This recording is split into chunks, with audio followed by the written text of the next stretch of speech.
buenos días.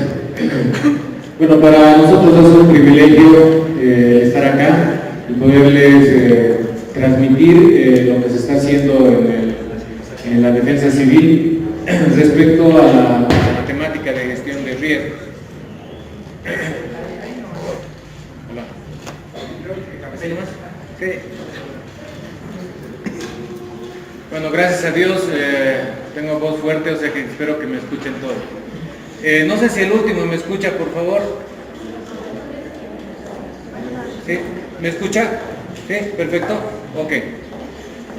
Ya, lo que les vamos a mostrar ahora básicamente es la información, ¿no?, que se está desarrollando no solo en el Viceministerio de Defensa Civil, sino en el marco de la generación de información de todos los sectores, las instituciones técnico-científicas y también las entidades autónomas territoriales. De tal manera que en conjunción, obviamente, la idea es tener información de gestión de riesgo disponible para el análisis respectivo de cada uno de los que procesan información para el tema de gestión de riesgo. Ese es un poco el espíritu de lo que les vamos a mostrar.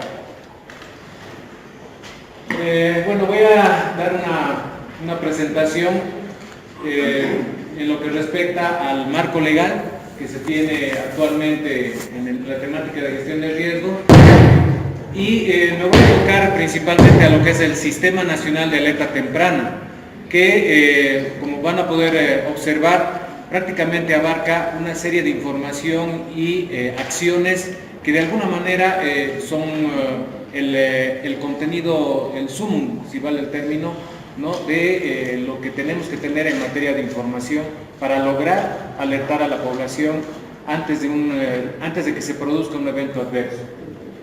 Tenemos 4 componentes para el sistema de alerta temprana, que son el conocimiento del riesgo, el monitoreo, el comunicar a la población y dar una respuesta preventiva. Vamos a hacer también una breve introducción, ¿ya? Para ello vamos a reproducir un video para que un poco vean cómo se produce un evento adverso, no solo acá en Bolivia, sino en el mundo.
Los terremotos que han podido ver, generalmente lo que han de alguna manera impactado es la parte de la infraestructura, ¿no? Y ustedes, bueno, están en la Facultad de Arquitectura y de alguna manera tienen que ver, ¿no?, los posibles impactos que se podrían dar en lugares propensos a sismos, ¿no es cierto?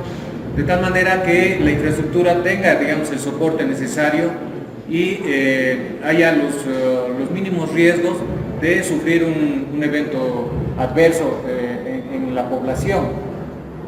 Particularmente si vemos Haití, por ejemplo, en el 2010 tuvo un sismo de magnitud de 8.5 y la devastación que produjo justamente fue porque la infraestructura era demasiado precaria, de tal manera que hubo una cantidad enorme de fallecidos, aproximadamente unos 250.000 fallecidos y millones de personas que se han quedado sin hogar y en la calle, ¿no es cierto? ¿Y esto por qué? Porque justamente no ha habido, digamos, una gestión de riesgos respecto a la reducción de la misma, ¿no? De hacer infraestructuras más robustas y que de tal manera que los daños sean menores. En Chile, por ejemplo, se ha trabajado mucho con respecto a la infraestructura. La magnitud que hubo, digamos, de un sismo, como hemos podido ver en las imágenes, el año 2011, fue de 9.2. Sin embargo, solamente se tuvo 525 muertos y la infraestructura que colapsó no fue como la de Haití, ¿no? ¿Por qué? Porque se trabajó en materias de reducción de riesgo, ¿no? Se hicieron, digamos, infraestructuras antisísmicas, se tomaron las medidas necesarias de alerta, sobre todo, como hemos podido ver, el tsunami, sobre todo en el área costera, la devastación que realiza es enorme. Si nosotros logramos, con mecanismos de comunicación adecuados, evacuar a toda esa gente a tiempo, obviamente la cantidad de personas que podrían fallecer son menores, ¿no? Entonces, de ahí la importancia de un sistema de alerta temprana. Bueno, obviamente el contexto que tenemos en Bolivia no es tan devastador como en otros países. Sin embargo, no estamos en el mismo mundo, ¿no? Y obviamente puede, digamos, suceder de que haya sismos, y obviamente en materia de inundación, que es lo que más nos afecta, podría también afectar a viviendas que están, ¿no?, en lugares muy vulnerables en el país. De tal manera que nosotros tenemos que ir con esa perspectiva y esa perspectiva de generar infraestructuras que permitan tener la resistencia suficiente, ¿no?, que nos permitan garantizar de que las familias no sufran daño. Acá podemos ver, por ejemplo, los sismos de Aquile, el sismo que hubo, perdón, los deslizamientos del megadeslizamiento que hubo en La Paz, los ríos que generalmente también se desbordan cuando hay, digamos, un niño, ¿no? El caso, por ejemplo, del niño 2007, 2008, el niño 2010, 2011, y inclusive también no teníamos niño el año 2014, sin embargo, tuvimos efectos bastante fuertes con respecto a inundación y sequía. Amenazas que tenemos de las inundaciones, como les mencionaba, desequilibrios de cauces, erosiones de las riberas, ¿no?, que se van dando también producto de los eventos, y también de un efecto que lleva tiempo, pero que cada vez trae mayores afectaciones, que es el cambio climático, producto de generalmente situaciones antrópicas, ¿no?, como por ejemplo la contaminación, la deforestación, una serie de factores que obviamente también tenemos que ir trabajando como país y como otros países que obviamente están en demasía, ¿no?, haciendo ese tipo de acciones. Y produce una serie de efectos, ¿no?, familias afectadas, pérdidas de las áreas agrícolas, que afectan obviamente a la seguridad alimentaria, a los medios de vida, ¿no?, de las comunidades que obviamente producen para, digamos, abastecer a esas familias que se tienen en las comunidades. Y una serie de afectaciones que obviamente de alguna manera inciden también en el Producto Interno Bruto del país y que afectan al desarrollo del país, ¿sí? Acá tenemos también algunas imágenes de los diferentes eventos que tenemos recurrentes, o sea, que se repiten año tras año, como son incendios, sequías, ya hemos visto el tema de inundación, etc. Y que obviamente tenemos que ir recabando también información, ¿no?, de registros de los eventos y también de cómo se van produciendo, de tal manera que podamos priorizar proyectos para reducirlos, ¿sí? Entonces es clave el contar con información que nos permita la toma de decisiones de priorizar proyectos, tanto para reducción de los riesgos como para atender cuando haya un evento. El marco legal que tenemos es justamente a raíz de la ley 602 y de inclusive también marcos legales internacionales, como por ejemplo el que tenemos en Sendai. O sea, es una reunión de los 193 países de Naciones Unidas que han acordado, ¿sí?, algunas acciones prioritarias con respecto a la reducción de riesgos en el mundo, ¿sí? Entre ellos está justamente incidir, ¿no?, en los sistemas de alerta temprana, ¿sí?, tanto, digamos, a nivel nacional como también en los niveles subnacionales, y que estén articulados todos esos sistemas, de tal manera que podamos informar a la población, ¿no?, de los posibles efectos que podría traer un evento en particular, ¿sí?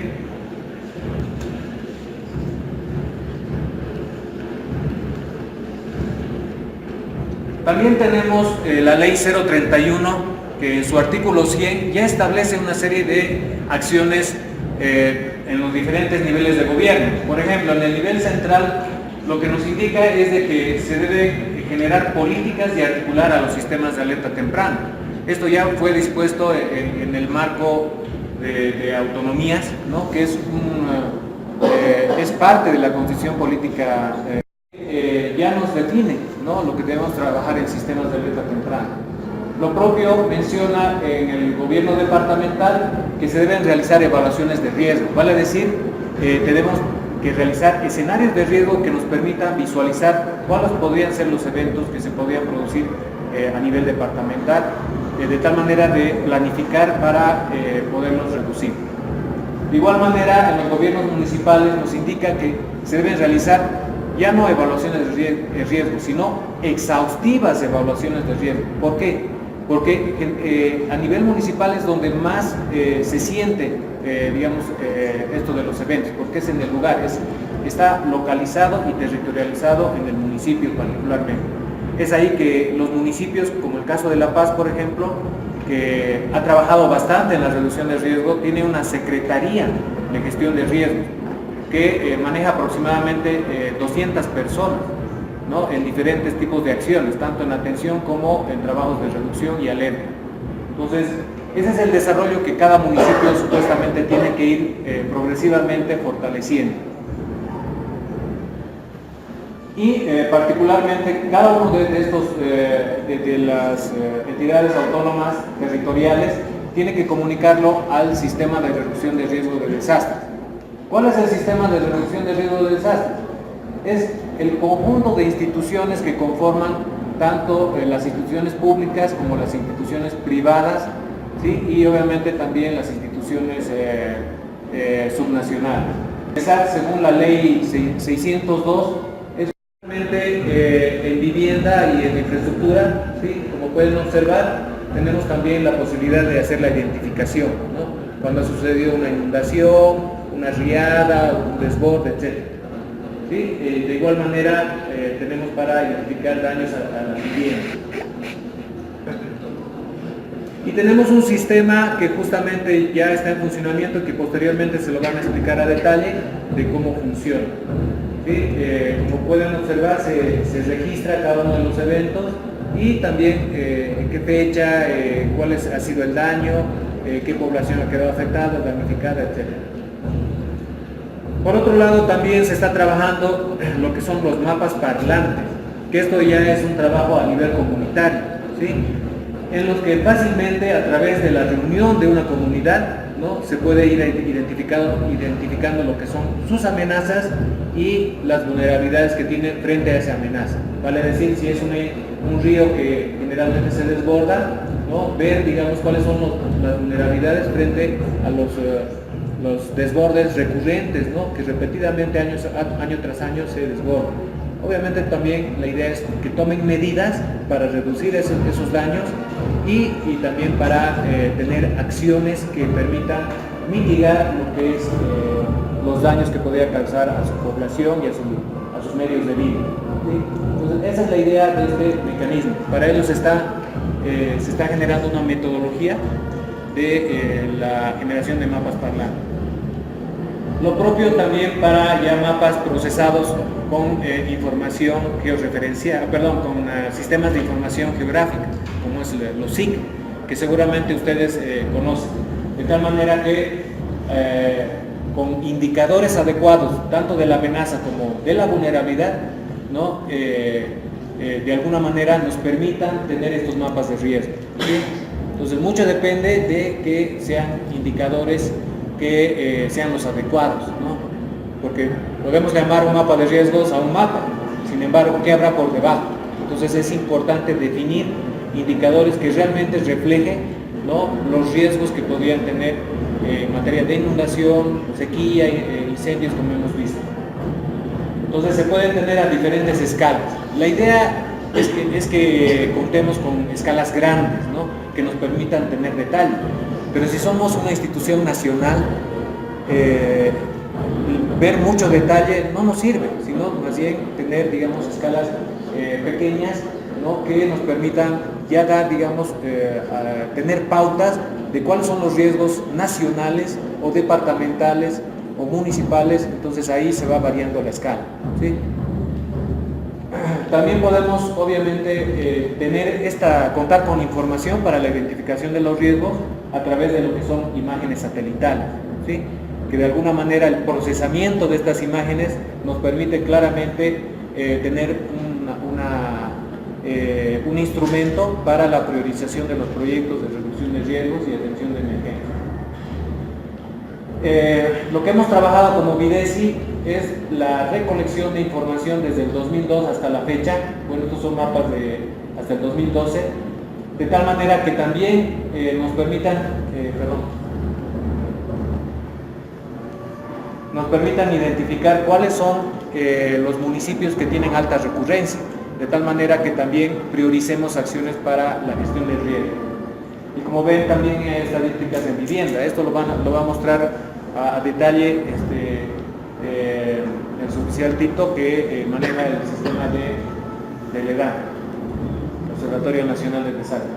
Otro instrumento para el conocimiento que se ha generado con una contribución del Banco Mundial es justamente lo que es el índice de riesgo municipal, donde en este instrumento se tiene también indicadores sectoriales. Tenemos información de la recurrencia de los eventos más importantes, como son inundación, sequía, incendio y helada, y también tenemos lo que es el INE, ¿no es cierto?, la información del INE, ¿sí?, de tal manera que a través de esos indicadores, ¿no?, podamos identificar cuáles son los municipios que tienen alto riesgo o un riesgo intermedio, ¿no?, en materia de estas amenazas. Y también tenemos una infraestructura de datos espaciales que posteriormente también se nos mostrarán en detalle, que nos han permitido, ¿no?, a través de un software que se llama GeoNode, el poder implementar en varios sectores y puedan publicar información georreferenciada, ¿sí?, de lo que produce. Aquí hay algunos ejemplos, ¿no? Esta es un poco la densidad ya de algunos nodos de información a nivel nacional, que conjuntamente con GeoBolivia se han ido desarrollando. Y tenemos acá algunos ejemplos, ¿no?, de publicación de algunas instancias municipales, de gobernación, ¿no?, el INE, está obras públicas también, ¿no?, en el tema de transporte, en el tema de comunicación, etcétera, ¿no? Y tenemos también otras instancias que posteriormente les mostrarán cómo es la utilización de este instrumento. ¿Y qué es la bondad de esos geoportales? Justamente es que podemos, a través de un estándar tecnológico que es el Web Map Services, o servicios de mapas web, ¿no?, que nos permiten jalar toda esa información y en mi geoportal el contar con cada uno de los datos de los diferentes sectores que han publicado y poder efectuar análisis de vulnerabilidad multisectorial. Por ejemplo, si yo quiero saber rápidamente, ¿no?, para el periodo de vacación, si soy el Ministerio de Educación, yo puedo jalar información del CENAMI, ¿no?, puedo jalar información de salud, ¿no?, de los lugares donde generalmente hay epidemias, ¿no?, y tomar decisiones, ¿no es cierto?, como gobernación o como nivel nacional, de tal manera de ver qué toma de decisiones voy a tener al respecto. Si voy a prolongar las vacaciones, por ejemplo, ese tipo de decisiones yo ya lo puedo hacer a través de este instrumento en forma rápida, ¿sí? Esa es la idea de contar con esto. También obviamente está la biblioteca virtuales, que nos permiten contar con información para la toma de decisiones, que eso también será explicado posteriormente. Y tenemos una plataforma que se denomina Devuetra, que con toda esa información lo que hacemos es filtrar, ¿no? Ya para, digamos, tener información, como pueden observar acá, de vulnerabilidades y exposición que nos permita identificar los posibles daños que podría tener producto de una amenaza puntual meteorológica y hidrológica. Como pueden observar, tenemos aquí la posibilidad de contar con inclusive cantidades y lugares específicos. ¿Por qué? Porque esta información es georreferenciada. Entonces, nuevamente, ¿qué nos hacemos ya respecto, qué preguntas nos hacemos respecto al monitoreo? ¿Se realiza el monitoreo de los parámetros correctos? Por ejemplo, las estaciones, ¿no es cierto?, que cuenta el CENAMI en materia meteorológica y hidrológica. ¿Existe base científica sólida para efectuar pronósticos?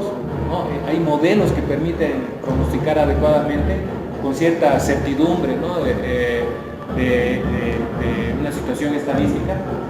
¿Se pueden emitir alertas precisas y oportunas? Creo que el CENAMI ya se está equivocando menos, ¿no es cierto? ¿Por qué? Porque ha ido trabajando estos temas. ¿Y eso a través de qué? A través justamente de estos instrumentos, estación, que nos permiten realizar observación en función a los sensores que están acá, ¿no?, de la parte biométrica, humedad, etcétera, que obviamente eso alimenta los modelos, ¿no?, matemáticos que cuenta para pronosticar y nos permiten saber, ¿no?, si va a llover, no va a llover, si se va a desbordar el río, etcétera, ¿cierto? Pero lamentablemente la densidad que tenemos de observación es muy limitada. Haciendo una analogía, por ejemplo, Italia cuenta con 3.000 estaciones y solamente es la tercera parte de Bolivia. Nosotros como Bolivia tenemos 400 estaciones, de las cuales 200 están funcionando y 150 alimentan los modelos meteorológicos. Como ven, es algo limitado que tenemos que ir solucionando. Y no solo es problema del CENAMI. Por ejemplo, los municipios, las gobernaciones deberían invertir en contar con una estación, tanto meteorológica como hidrológica. ¿Por qué? Porque están contribuyendo a la alerta temprana. Y obviamente, si esa información le llega al CENAMI y es procesada a través de sus modelos, les puede llegar el pronóstico ya parametrizado en el lugar donde está su municipio. Entonces, ese es el beneficio que tiene de inversión, ¿no?, el municipio, si es que cuenta con una estación. Eso es lo que estamos promoviendo como Defensa Civil. Y obviamente también hay diferentes instituciones que cuentan con ciertos instrumentos de observación, que ya han habido importantes acuerdos para que la información de estas instituciones pase a Defensa Civil, al CENAMI, y pueda ser procesada para su modelo. Por ejemplo, como ENDE. ENDE, ustedes saben que está invirtiendo mucho en lo que son represas para el tema de energía, ¿no es cierto? Es una meta que se ha trazado el gobierno, ¿no es cierto?, de ser el centro energético de Sudamérica, ¿no es cierto? Por ende, tiene que realizar una serie de observaciones, ¿no?, tanto meteorológicos e hidrológicos, y que de alguna manera favorece al CENAMI para tener un mejor pronóstico. Esta es una posible inversión que va a realizar el Estado, ¿no?, de 230 estaciones adicionales, ¿no?, justamente por el tema de sequía, ¿no?, que estos últimos años se ha dado, y por también la falta de agua, las fuentes de agua, ¿no es cierto?, problemas que hemos tenido particularmente en La Paz. Entonces, ojalá que se apruebe y podamos contar con estas estaciones. Y en materia de observación, también, aparte del Devuetra, el CENAMI cuenta con una serie de instrumentos, tanto globales como específicos de Bolivia, que obviamente le permiten tener un pronóstico más acertado cada vez.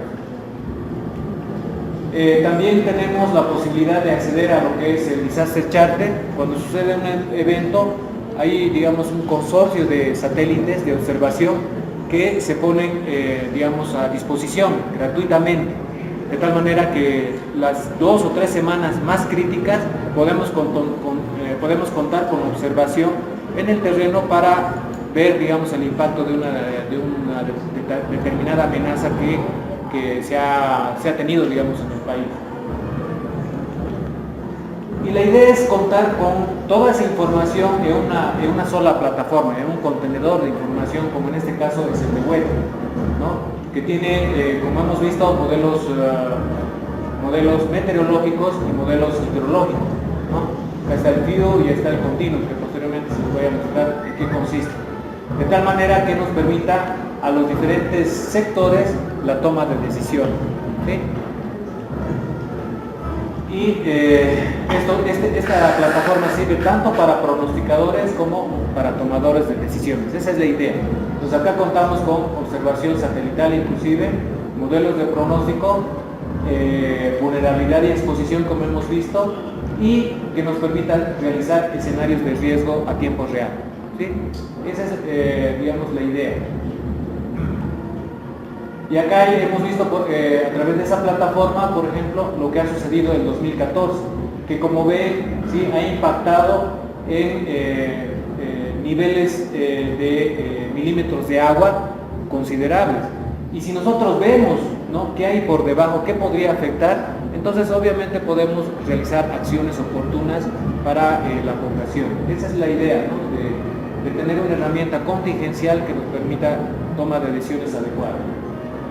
Acá podemos ver, digamos, el trabajo que se ha realizado. Este es el modelo global que tenemos de todo el mundo, ¿no?, que contamos todo el mundo a través de instituciones análogas al CENAMI, ¿no?, que cuentan con esta información.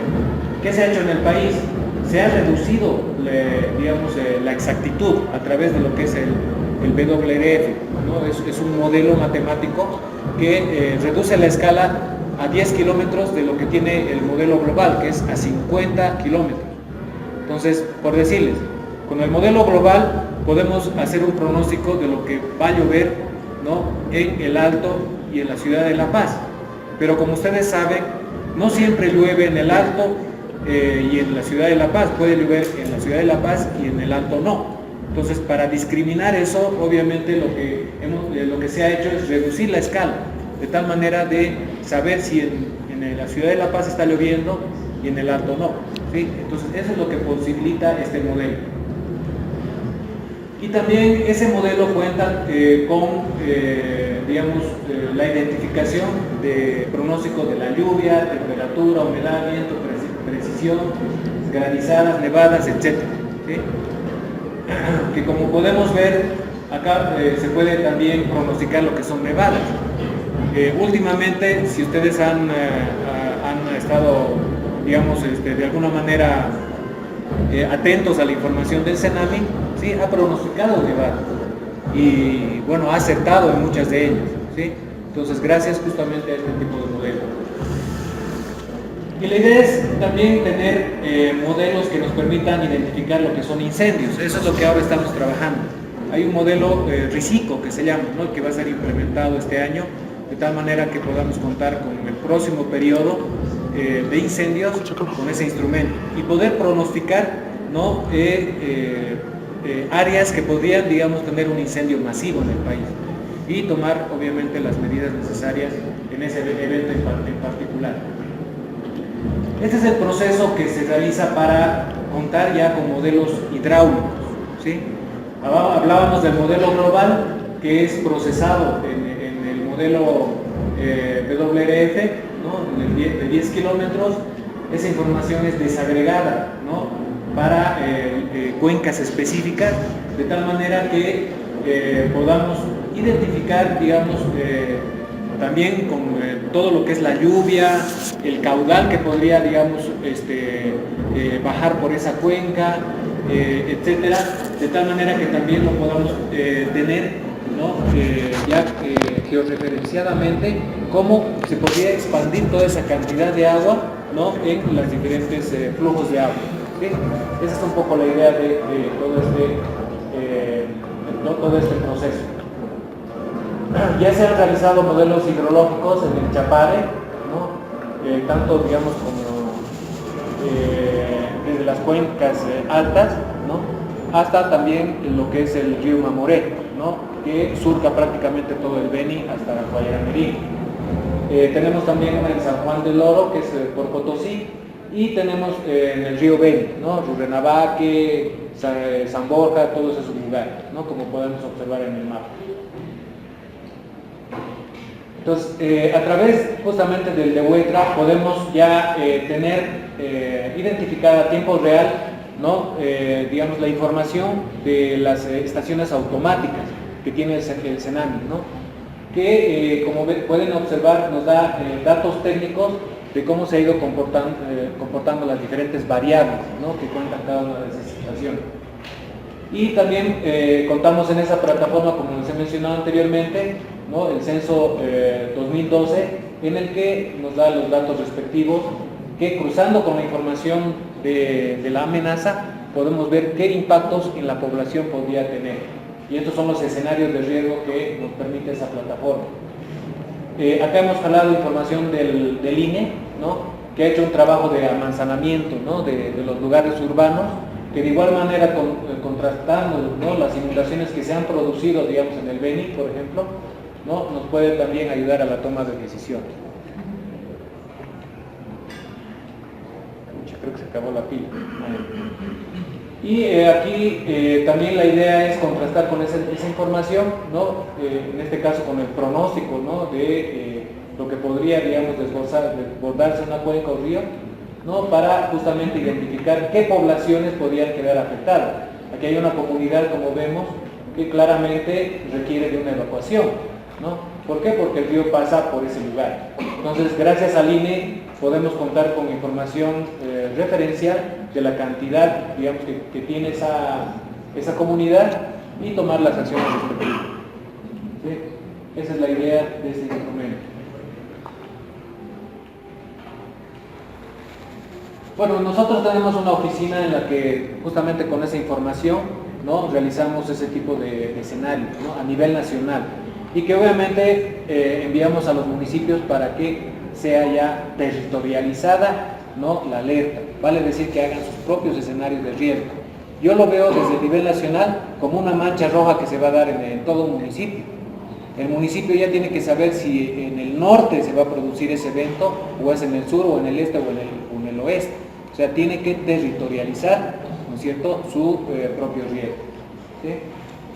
Y lo que se está promoviendo también conjuntamente con un trabajo de la autoridad de la Madre Tierra es también que se utilicen lo que son los bioindicadores, que aunque no crean es un instrumento que sirve mucho a las comunidades, sobre todo en lugares del trópico, del llano, etcétera, que la siguen utilizando con muy buenos resultados, en algunos casos casi con un 100% de certeza.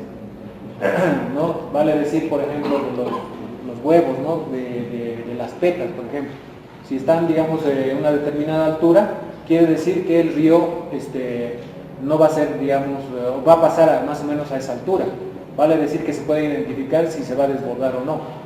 Y así sucesivamente una serie de aspectos que les ayuda a las comunidades el poder tomar previsión. Por otro lado, ya terminando, tenemos el tema de comunicación de las alertas. Y nos preguntamos, ¿se reciben las alertas a todas las personas en riesgo? ¿Se comprenden los riesgos y las alertas son fáciles de entender para la población, para las unidades de gestión de riesgo, etcétera? ¿Los resultados de la información de la alerta es cara y útil? O sea, ¿está disponible? En fin, son preguntas que tenemos que ver. Acá tenemos, por ejemplo, un pronóstico de la alerta meteorológica, ¿no? Que nos define las regiones en las cuales se va a producir, en este caso, por ejemplo, una lluvia, ¿no? Pero no basta tener esa información, como hemos visto. Tenemos también que tener información de cómo se van a... creo.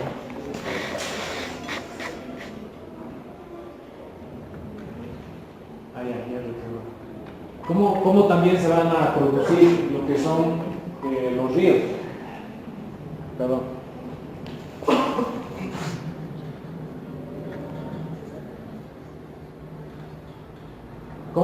se va a producir también el tema de los ríos, ¿no es cierto? De tal manera que obviamente podamos también identificar cuál podría ser el impacto de una riada, etc. Estos son los boletines que está sacando el Senami, ¿no? De tal manera que nos sirvan para hacer identificación de los riesgos a la población. Ya.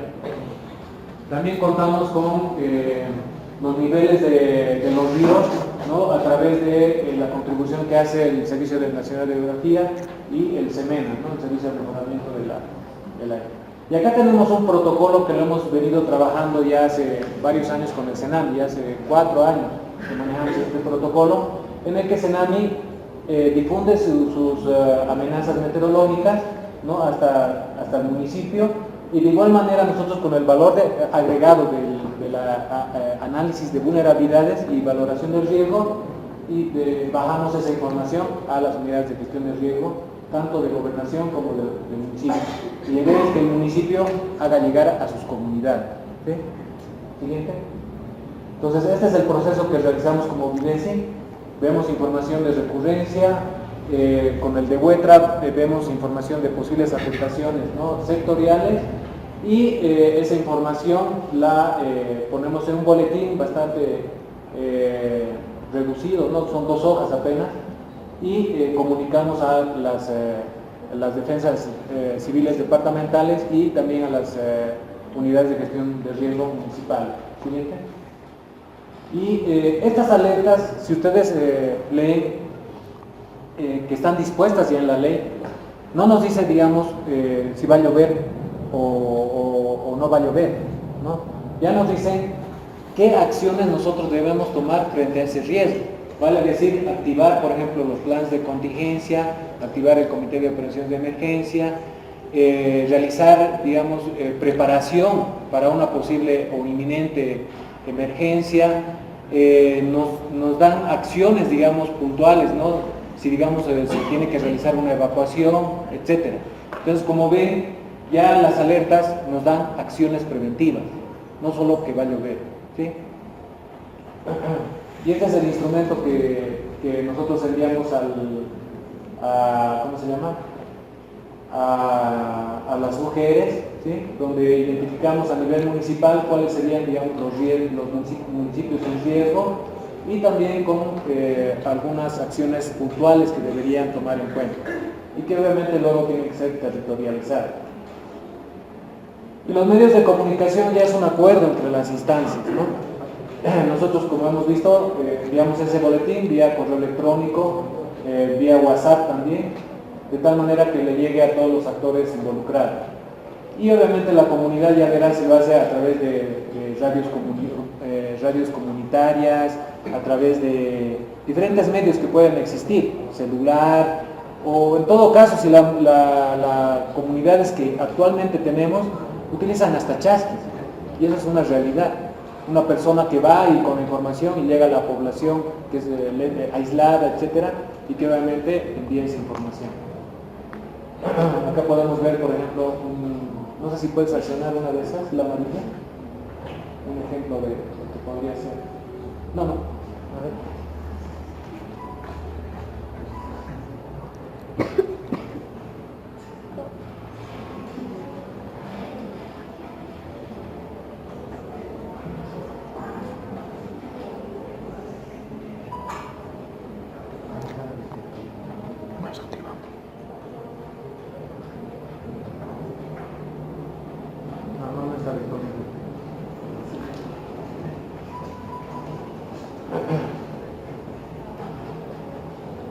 En este momento ya contamos con justamente una herramienta que a través de un convenio con Entel, ¿sí?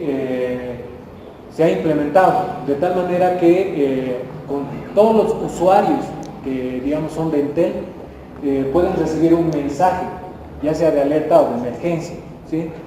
Y esto obviamente no es que van a recibir todos los usuarios, que son 5 millones de habitantes en el país, sino que con esta aplicación yo puedo, digamos, focalizar, por ejemplo, en un área de riesgo solamente a esa población.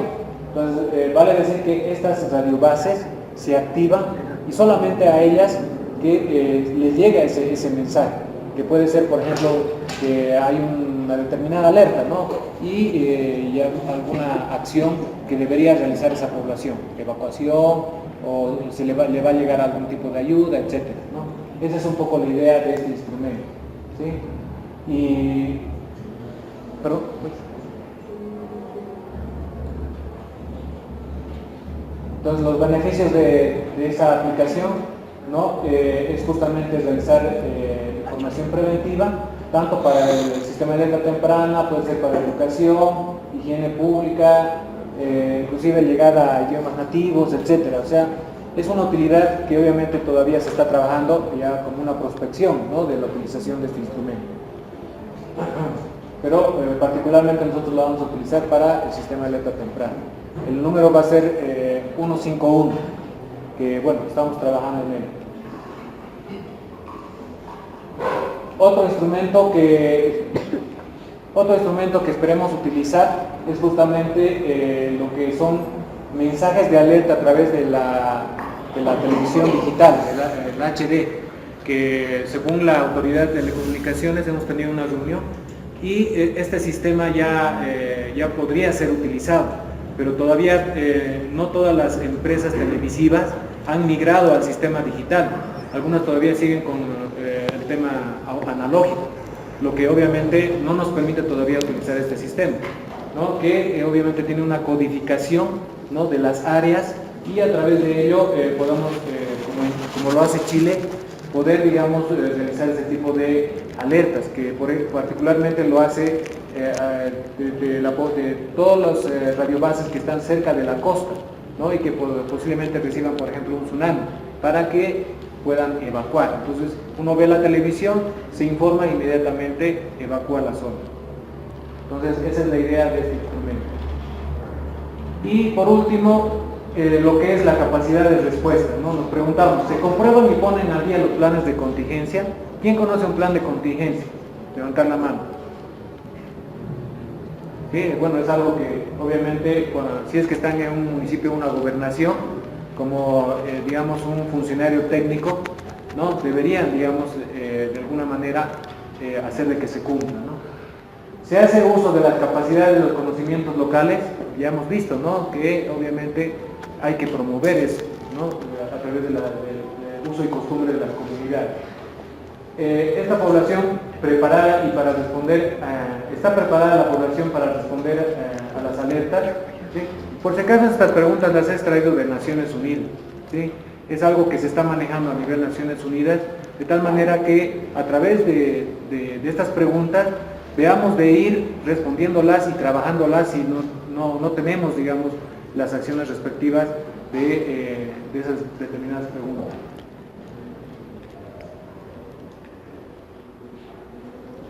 Entonces, en materia de respuesta preventiva, requerimos de los planes de contingencia, ¿no? Se han realizado ya algunos de ellos. Por ejemplo, a nivel nacional se cuenta con un plan nacional de emergencia ante el fenómeno del Niño, ¿sí? Y de las gobernaciones y municipios de igual manera se están promoviendo ahí justamente una metodología para la realización de planes de contingencia que permitan al municipio trabajar en ello. Entonces, yo siempre hago esta situación de analogía, ¿no? Con todo lo que les he mostrado, ya no es una reunión, ¿no? De amigos, en los que ya, bueno, estamos aquí reunidos y, bueno, veremos qué hacemos en la noche, digamos, ¿no? Ya no. Ahora lo que contamos es con información que nos permita realmente tomar decisiones y acciones efectivas y oportunas. Esa es la idea de tener esta información y obviamente estos instrumentos de actuación.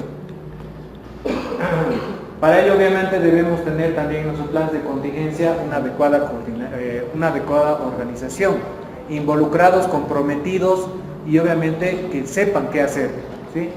Y sobre todo que haya una estrecha coordinación con los diferentes niveles. Vale decir que el municipio esté plenamente coordinado con su gobernación, cuando sus capacidades sean rebasadas, y de igual manera cuando las capacidades sean rebasadas de la gobernación, el nivel nacional pueda también tener una estrecha coordinación con la gobernación. Entonces, eso es lo que deberíamos tener en los planes de contingencia.